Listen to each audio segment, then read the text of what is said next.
नमस्कार दोस्तों, हम पढ़ रहे थे पिछली क्लास में राजस्थान के भौतिक प्रदेश और भौतिक प्रदेश में अपने कर रहे थे पश्चिमी मरुस्थलीय प्रदेश। पश्चिमी मरुस्थलीय प्रदेश के दो पार्ट बताए थे, एक तो शुष्क मरुस्थलीय प्रदेश और एक अर्ध शुष्क मरुस्थलीय प्रदेश। शुष्क मरुस्थलीय प्रदेश की अपने बात करके आ गए थे और अब बात करेंगे अपने अर्ध शुष्क मरुस्थलीय प्रदेश की। अर्ध शुष्क मरुस्थलीय प्रदेश देखते हैं डिवाइडेशन इसका। ये अरावली के सहारे राजस्थान को दो भागों में विभाजित करने वाली एक समवर्षा रेखा है। 50 सेमी समवर्षा रेखा या 500 mm समवर्षा रेखा। ये पश्चिमी मरुस्थलीय प्रदेश को राजस्थान के अन्य भौतिक प्रदेशों से अलग करती है और पश्चिमी मरुस्थलीय प्रदेश को दो भागों में विभाजित करती है।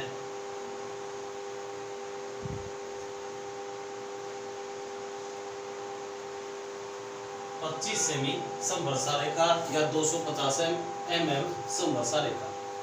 25 सेमी समवर्षा रेखा और 50 सेमी समवर्षा रेखा के बीच का जो भाग है उसको अर्ध शुष्क मरुस्थलीय प्रदेश के नाम से जाना जाता है। इस अर्ध शुष्क मरुस्थलीय प्रदेश की बात करते हैं। इसको मुख्य रूप से 4 भागों में बांटा गया है। कौन कौन से 4 भाग है देखो इसके।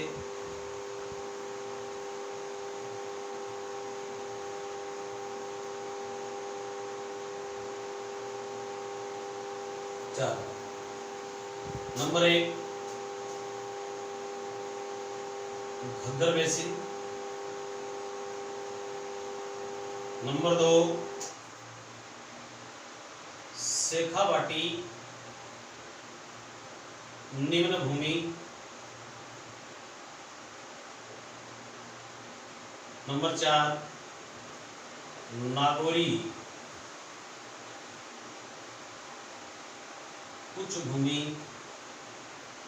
और नंबर 4 लूणी बेसिन। दोबारा देखते हैं। सबसे उत्तर का भाग घग्गर बेसिन, 2 नंबर शेखावाटी निम्न भूमि, 3 नंबर नागौरी उच्च भूमि और 4 नंबर लूणी बेसिन। अब इनकी विशेषताओं की बात करते हैं अपने। सबसे पहले बात करते हैं घग्गर बेसिन। घग्गर बेसिन इसका स्क्रीनशॉट ले लीजिए। उसके बाद देखते हैं घग्गर बेसिन। देखो घग्गर बेसिन की विशेषताएं। इसका विस्तार मुख्य रूप से हनुमानगढ़ और गंगानगर में।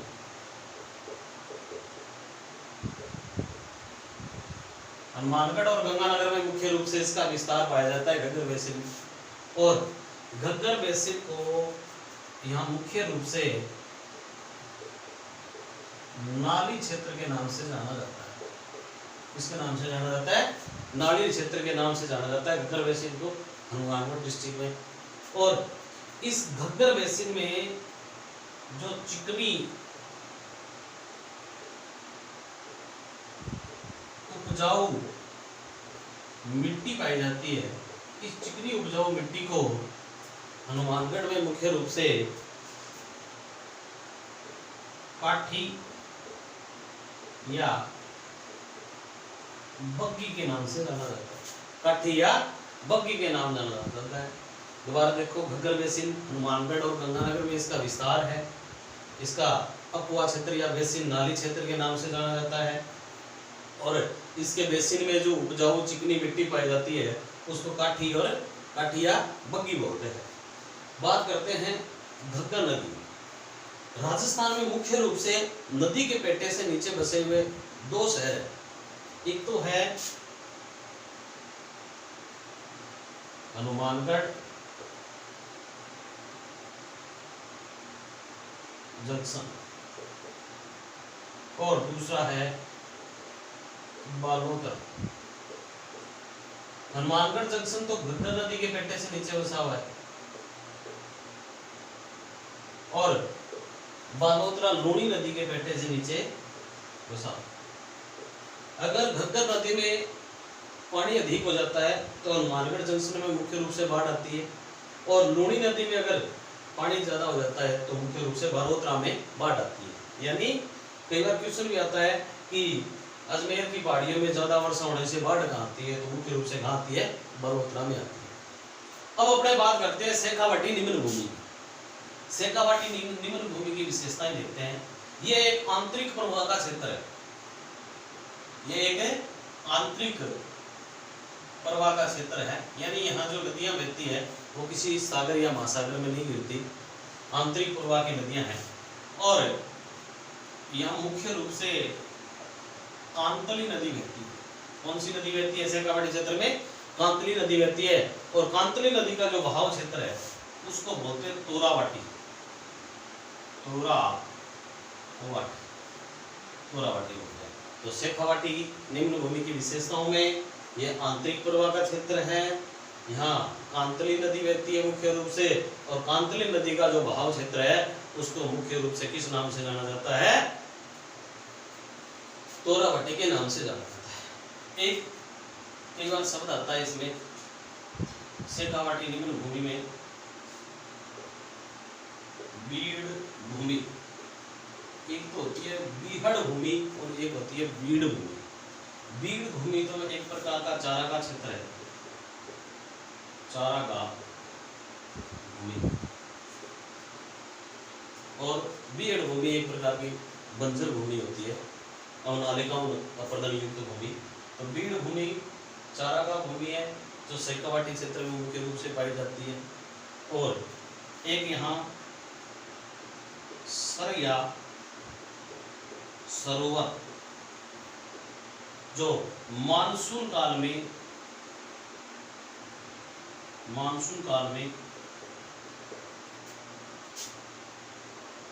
बनने वाले तालाब है, यानी मानसून काल में बनने वाले तालाब सर या सरोवर कहलाते हैं, जो शेखावाटी में मुख्य रूप से पाए जाते हैं।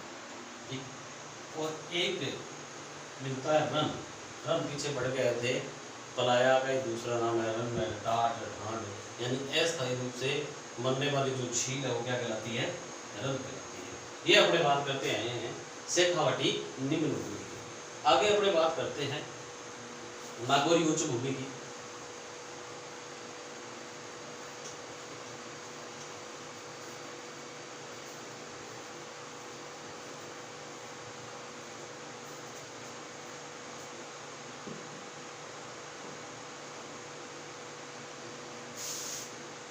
नागौरी उच्च भूमि, नागौरी उच्च भूमि में मुख्य रूप से यहाँ की जो भूमि है उसमें नमक की मात्रा अधिक पाई जाती है, यानी खारे पानी की झीलें यहाँ अधिक पाई जाती है। जैसे उदाहरण के रूप में बात करें अपने डीडवाना,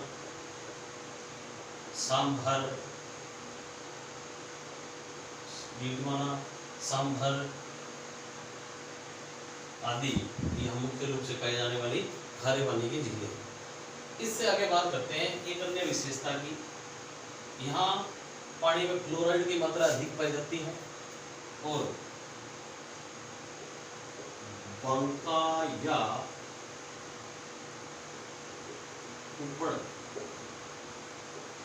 पट्टी, बांका या कुप्पड़ पट्टी, यानी यहाँ के पानी में फ्लोराइड की मात्रा अधिक पाई जाती है, और इसलिए यहाँ के रहने वाले जो लोग हैं उनकी हड्डियाँ टेढ़ी हो जाती है। और अजमेर और नागौर का जो क्षेत्र है, मुख्य रूप से अजमेर और नागौर का जो क्षेत्र है उसको कुप्पड़ पट्टी या बांका पट्टी के नाम से जाना जाता है। हमारे देखें यहाँ खारे पानी की झीलें पाई जाती है, जैसे डीडवाना, सांभर, पंचमदरा, बांका पट्टी या कुप्पड़ पट्टी, यहाँ फ्लोराइड की मात्रा अधिक पाई जाती है इस क्षेत्र में, और ये अजमेर और नागौर में मुख्य रूप से मिलती है। फिर बात करते हैं अपने लूनी बेसिन की। लूनी बेसिन का जो क्षेत्र है उसको मुख्य रूप से गोडवार प्रदेश के नाम से जाना जाता है, गोडवार प्रदेश के नाम से जाना। तो दोबारा देखें, घग्गर बेसिन, शेखावाटी निम्न भूमि, नागौरी उच्च भूमि और लूनी बेसिन। बात करते हैं घग्गर बेसिन की। घग्गर बेसिन हनुमानगढ़ और गंगानगर में इसका विस्तार पाया जाता है, और इस नदी का जो बेसिन है इसको नाली क्षेत्र के नाम से जाना जाता है। और घग्गर बेसिन जो है, यहाँ एक चिकनी उपजाऊ मिट्टी पाई जाती है जिसको हनुमानगढ़ में काठी या बग्गी बोलते हैं। शेखावाटी निम्न भूमि, शेखावाटी निम्न भूमि की बात आती है, यहाँ आंतरिक प्रवाह की नदियाँ पाई जाती है। मुख्य रूप से नदी कांतली है और कांतली नदी का जो भाव क्षेत्र है वो तोरावाटी के नाम से जाना जाता है। यहाँ बीड़ भूमि पाई जाती है जो एक चारागाह भूमि है। रण्य एक अस्थायी झील है।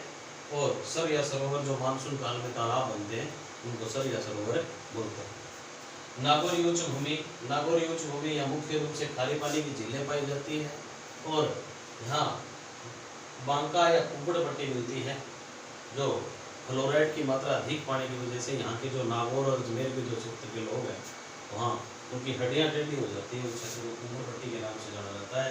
और लूणी बेसिन जो है उसको गोडवार प्रदेश के नाम से जाना जाता है। अब अपने बात करके आते हैं पीछे शुष्क भूस्थलीय प्रदेश में। शुष्क भूस्थलीय प्रदेश में जो चीजें अपने रह गई थी उसमें एक तो बाप बॉर्डर, ये क्वेश्चन पूछा जाता है कि बाप बोल्डर, बाप बोल्डर जो है वो हिमानी के निक्षेपण है, हिमानी निक्षेप है एक प्रकार की। और यह मुख्य रूप से जोधपुर जिले में पाए जाते हैं। बाप बोल्डर क्या है? हिमानी के निक्षेप, निक्षेपों के अवशेष हैं। और कहाँ पाए जाते हैं? जोधपुर डिस्ट्रिक्ट में मुख्य रूप से पाए जाते हैं। और ये किस काल के हैं? तो परमो